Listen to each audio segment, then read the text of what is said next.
House Majority Leader Eric Cantor, in one of the century's biggest political upsets, lost badly last night in his primary challenge from little-known candidate Dave Brat.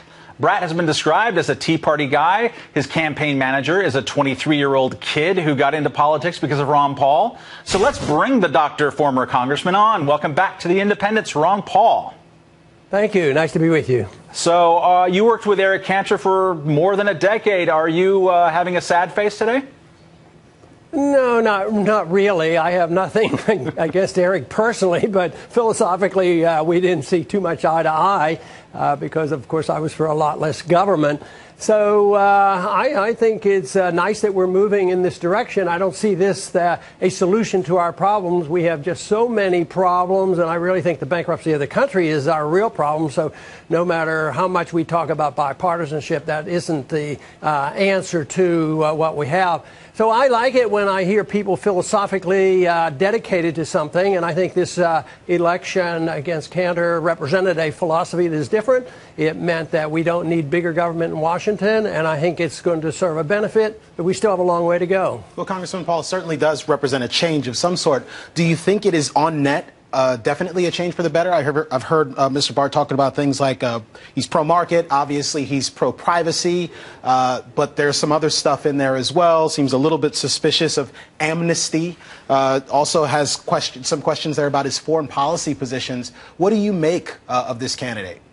Well, I definitely think it's a net plus because, you know, just getting rid of establishment politicians that don't offer much chance of moving in the direction of a libertarian position, you know, this is a big benefit. And it's hard to get candidates in there. Now, Justin Amash is one of my exceptions. You know, I helped him, and he's pretty darn good. And there are others up there that are doing the same thing.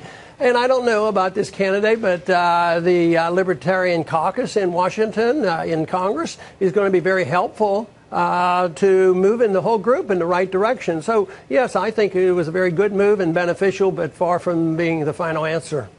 Brat's campaign manager said he was inspired to get into politics because of you. Do you even know who this guy is? What does it feel like to see your influence out there bubble up in unexpected ways?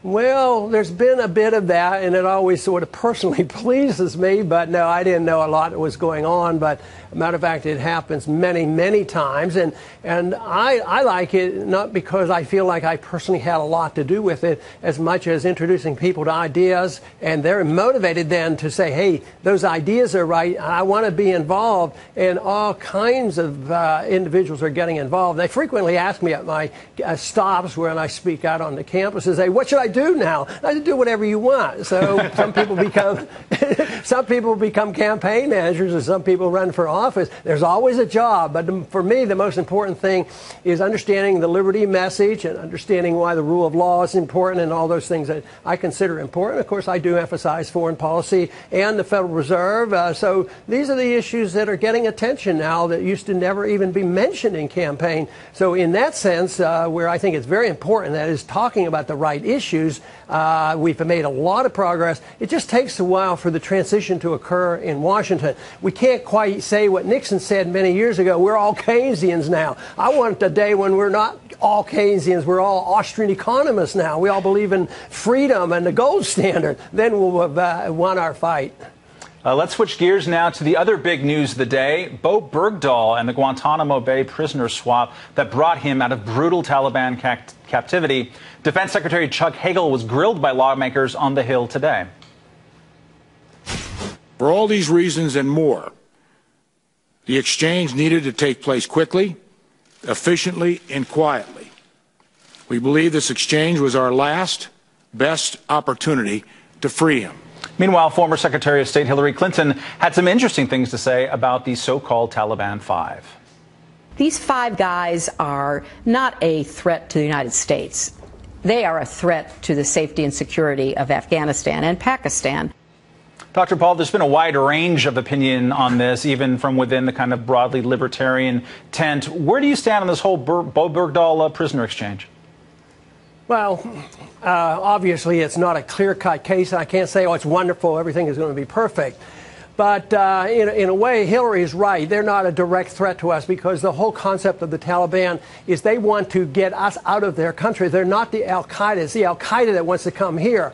So if we're not over there, we're not going to be able to get killed. The only way it's going to be much of a benefit is for us to wake up and get ourselves out of there. Look, Iraq is a mess. Afghanistan, we just lost 5 individuals over there by our own weapons. The whole thing is falling apart. So I would say that getting a soldier back and then sorting this thing out later is fine. But no, the world isn't going to end because they are released. And I am sure there's probably some very violent people involved, but I tell you, they see themselves as the Mujahideen saw themselves when we were their allies, when we were with Osama bin Laden and helping the Mujahideen to try to throw the Soviets out of Afghanistan. So if you put it in perspective, all of a sudden you see this differently than when it's automatic and say, oh, they're monsters, they're going to kill us. I would say if it doesn't wake us up and say that we need to change our foreign policy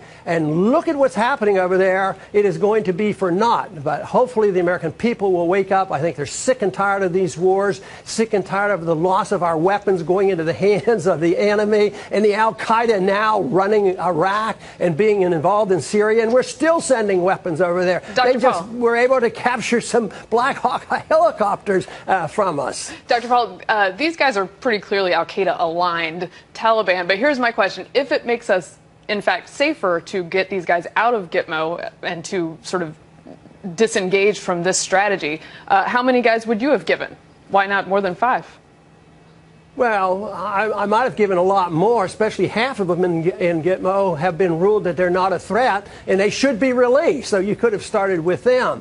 But I never wanted Gitmo open. I wanted it closed, try them in court. The first group that tried to bomb the towers in New York City, they were caught and tried, and they're in prison, in prison for life. So why don't we do it? Why do we have to have secret prisons and no due process of law and American citizens being assassinated? That's what we have to address. So Gitmo is a very, very bad symbol, not only for the Muslim Arab nations, but it's a terrible symbol for America to be operating secret prisons like this when the precipitation of the violence comes from us invading these countries without a declaration of war and with no intent to defend our national security, because us being over there has nothing to do with national security. Our national security and the death of Americans has been so far accelerated by us being there. So, and it's going to continue that way. Al-Qaeda gets their incentive, their recruiting and everything else from us being over there. And then we go in to sort of help overthrow people like Assad, and we end up being allies with the Al-Qaeda. It's so hypocritical. It's so messed up. It makes the perfect argument for a non-interventionist foreign policy. All right, Dr. Paul, thank you very, very much. Coming up. Thank you.